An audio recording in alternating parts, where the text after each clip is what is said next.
그럼 목표를 어떻게 세우는 게 좋을까요? 핵심 포인트는 구체성과 막연함을 목표의 적재적소에 배치해주는 건데요. 안녕하세요, 연수남이에요. 현직 전문의예요. 검은 토끼, 개묘년에 해가 밝았는데요. 새해 계획은 잘 세우셨나요? 오늘은 신년 특집으로 인생을 성공으로 이끄는 목표 설정법과 그 달성법을 알아볼 텐데요. 연말 특집에 이어 특집으로 우려먹기 마지막 편이에요. 목표 설정과 달성에 있어 제대로 된 인사이트를 드리려면 그만한 퍼포먼스를 내야 설득력이 있겠죠. 연수남의 작년 목표와 계획은 무엇이었고 달성률은 어땠을까요? 제 목표는 크게 5가지였는데요. 첫째는 박사학위 취득하기, 둘째는 대학병원 교수로서의 커리어 발판 마련하기, 셋째는 공부법 채널 개설하기, 넷째는 공부법 채널의 빠른 성장시키기, 다섯째는 공부법 책 출간 계약하기였습니다. 결과는 어땠을까요? 싹 다 이루었습니다. 작년 초부터 페이 닥터와 병행하며 틈틈이 박사 논문을 쓰기 시작했고요. 결국 완성 후 연말에 학회지 투고 및 논문 심사 통과하여 박사 학위를 받는 게 확정되었습니다. 이어서 대학병원에서 학생들을 가르치고 환자를 보는 직위에 합격하게 되었고요. 올해부터 근무하게 되었습니다. 그리고 나머지 목표는 다들 아시다시피 연수남TV 개설과 함께 빠른 성장을 이루게 되었고요. 덕분에 수십 곳의 출판사에서 연락이 왔는데 가장 마음이 가는 대형 출판사와 공부법 책 출간 계약까지 마칠 수 있었습니다. 올해도 역시 저는 새로운 목표를 세웠는데요. 그게 무엇인지는 영상 후반부에 말씀드릴 테니 제가 앞으로도 잘 달성하나 같이 지켜봐 주세요. 저도 구독자님들이 멋진 목표를 세우고 잘 실천할 수 있도록 옆에서 도와드릴게요. 올해도 계속 함께해요. 그 전에 구독과 좋아요 한 번씩 눌러주고 그런 목표를 세우는 법부터 본격적으로 들어가도록 하죠. 그게 어떤 목표를 세울 것인가와 어떻게 목표를 세울 것인가로 나눠서 생각해 볼 수 있는데요. 그 전에 하나의 일화를 말씀드리겠습니다. 공대 학부 시절 밤늦게 팀 프로젝트를 마치고 후배와 같이 연세대 대운동장을 가로지르며 집에 가는 날이었는데요. 그 후배가 문득 저에게 앞으로의 계획과 목표에 대해 물어봤습니다. 그러자 저는 1년 뒤, 3년 뒤, 5년 뒤 인생의 최종 목표까지 한치의 망설임 없이 모두 나열했다고 하는 겁니다. 나중에 졸업하고 그 후배를 다시 만났을 때 그렇게 디테일하게 말하는 사람은 오빠가 처음이었다고, 심지어 실제로도 그걸 하나씩 달성해 나가고 있다는 게 대단하다고 말을 해주더군요. 연수남이 그렇게 할 수 있었던 비결은 무엇일까요? 일단 어떤 목표를 잡을 것인가를 결코 가볍게 생각하지 않았다는 점입니다. 인생의 최종 목표를 어떤 것으로 잡는지에 따라 시기별 목표가 달라지고 이를 실천해 나가는 하루하루가 달라지므로 목표 설정은 곧 인생 설정이라고 볼 수 있는 겁니다. 뿐만 아니라 어떤 목표를 설정했는지에 따라 이를 추진할 동기와 의지 자체가 달라지므로 삶의 활력도 함께 달라지게 되는 것이죠. 그럼 어떤 최종 목표를 갖는 게 좋을까요? 당연히 본인의 가치관에 따라 다르겠지만 개인적으로는 스스로에게 자유도를 최대한 높여줄 수 있는 것을 최종 목표로 추구하는 게 가장 합리적이지 않나 생각합니다. 하지만 주위를 둘러보면 커리어의 최종 목표를 자기 자신을 속박하는 곳에 두는 사람들이 생각보다 많은데요. 여기서 속박의 의미는 시간적, 물질적, 환경적 제약이 많은 상태를 뜻합니다. 넓게 보지 못하고 특정 부분에 꽂히면 이런 오류를 범할 수 있게 되는 것이죠. 잘못된 선택 후 목표의 마지막 지점에 이른 후에는 이미 시간과 에너지라는 자원을 소모해버린 상태로 여러 기회도 이미 놓친 상태이기 때문에 종착지에서 더 이상 벗어나기 힘든 상황일 수 있는 겁니다. 우리는 많은 에너지와 시간, 기회가 있을 때 똑똑한 목표 설정을 하고 그 방향으로 힘차게 나아가야 하는데요. 여기서 스스로에게 자유도를 높여주는 목표라는 건 많은 걸 내포합니다. 높은 자유도란 그 누구에게도 의지하지 않아도 되는 힘과 실력을 갖춘 상태를 말하며 원하는 것을 원하는 때에 할 수 있는 경제적, 시간적 자율성이 보장된 상태를 말합니다. 우리가 흔히 행복감이라는 것은 가진 것을 원하는 것으로 나눈 수치로 표현하기도 하는데요. 최종 목표에 다다랐을 때의 나는 현재 원하는 것과 다른 걸 원할 수 있겠지만 할 수 있는 게 많은, 즉 자유도를 높여놓은 상태의 나는 원한다면 가질 수 있는 걸 가질 수 있는 상태가 되어 있는 것이죠. 결국 할 수 있는 걸 늘려가는 자유도를 높이는 걸 최종 목표로 삼았을 때 이는 행복감의 상승과도 연결된다는 결론에 이를 수 있는 겁니다. 커다란 자유도를 부여하는 구체적인 상황과 목표는 사람마다 다를 수 있기 때문에 전체적인 컨셉을 잡는 정도로만 얘기했는데요.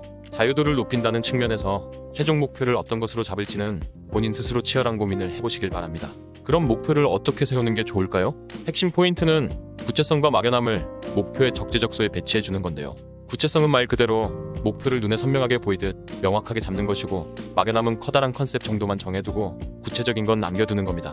이때 구체성은 두 군데, 당장에 가까운 목표와 인생의 최종 목표에 배치해 주도록 하고요. 그 사이의 목표는 막연함으로 채워주도록 합시다.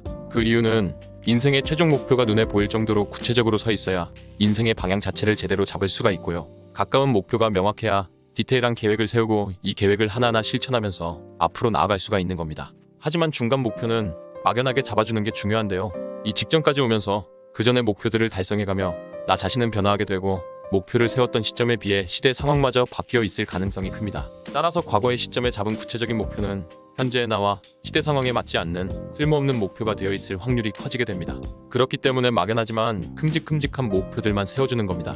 가령 저 같은 경우는 언젠가 개원을 한다고 했을 때 개원에 필요한 실력을 키우는 건 당연히 필요하겠지만 지금부터 당장 개원 자리를 알아보고 구체적인 직원 수, 병원 크기를 정하는 건 쓸데없는 계획인 겁니다. 지금의 나와 개원 시점의 나, 현재 시대 상황과 개원 시점의 시대 상황은 달라져 있을 게 자명합니다. 한편 당장 앞의 목표와 최종 목표를 구체적으로 세웠다고 해서 이것 또한 불변이 되는 건 아닙니다. 구체적으로 세웠다 뿐이지 본인의 상황과 가치관이 변함에 따라 이 목표들 또한 언제든 유연하게 바꿀 수 있어야 되는 것이죠. 구체성과 가변성을 헷갈리지 마세요. 목표를 이루는 법으로 넘어갈게요. 방금 알려드린 방법대로 목표만 제대로 세웠다면 이미 반은 성공했다고 보는데요. 목표 달성 메커니즘도 어려울 건 없습니다. 첫째, 인생의 최종 목표를 이루기 위한 세부 목표를 나눠주고 이 세부 목표들 간의 선후 관계를 따져준다. 둘째, 가장 먼저 달성해야 할 각각의 세부 목표들을 이루기 위한 세부 계획들로 한 번 더 쪼개어준다. 셋째, 이 계획들을 연도, 달, 주 또는 일별로 적절히 배치시켜준다. 넷째, 데드라인이 정해져 있는 목표가 있다면 그에 따라 나머지 목표와 계획들을 타이트하게 줄일지 또는 여유 있게 늘릴지를 정해준다. 다섯째, 이제는 실천해야 할 때 단 하루도 허투루 쓰지 않는다는 마음가짐으로 접근한다. 허투루 쓰지 않는다는 의미는 매일매일을 힘들게 자기 자신을 몰아치라는 의미가 아닙니다. 장기적으로 실천력을 유지하기 위해 제가 쓴 전략은 크게 두 가지인데요. 첫째는 끊임없는 목표 리마인드와 자기 반성 및 피드백입니다. 끊임없는 리마인드가 있었기에 누가 목표를 물었을 때 거침없이 대답을 할 수 있었고요. 자기 반성 및 피드백을 항상 염두에 두고 있었기 때문에 하루를 좀 낭비했다는 생각이 들면 다음 날은 빡세게 보내려고 노력한 것이죠. 둘째는 오히려 휴식의 적절한 분배로 장기전을 도모해준다. 하루를 반대로 너무 힘들게 보냈으면 다음 날은 약간 힘을 빼고 쉬엄쉬엄 목표 달성을 위해 정진해 가는 겁니다. 랩을 할 때 강강강으로 때려버리면 듣기 거북하지만 강약강약식으로 힘을 주었다 빼면 감칠맛이 나게 되는데요. 인생이라는 험난한 길을 걸어갈 때도 마찬가지입니다. 파도의 물결이 위아래로 넘실대듯 내 노력의 리듬도 위아래로 높낮이를 잘 조절해준다면 그 흐름을 타고 길고 안정적으로 앞으로 나아갈 수 있는 겁니다. 그럼 연수남의 2023년 올해 목표는 무엇일까요? 첫째는 제 전공 분야의 의학 서적을 쓰는 것, 하지만 통상의 방식과는 다른 디지털 형태의 책 발행을 생각하고 있습니다. 둘째는 출판사와 계약한 공부법 책을 완성하는 것, 두 책 모두 완성은 올해 하지만 출판은 내년 초를 목표로 하고 있습니다. 셋째는 연수남 채널 구독자 7만 명을 달성하는 것, 내년에는 10만 명까지 달성하여 Q&A를 진행하는 게 목표입니다. 연수남 영상들을 친구들에게 공유하는 식으로 도와주시면 정말 감사드리겠습니다. 요새 알고리즘이 날 안 도와주네. 넷째는 더 멋진 몸을 만드는 것, 다섯째는 1년 안에 책을 100권 읽기입니다. 안 그래도 멤버십 회원분들을 위한 도서 정리본 PDF 파일 제작을 위해 요새 이틀에 책 한두 권씩 읽기를 실천하고 있는데요. 지금껏 해오던 관성이 있어 이 목표는 어렵지 않게 실천 가능할 것 같아요.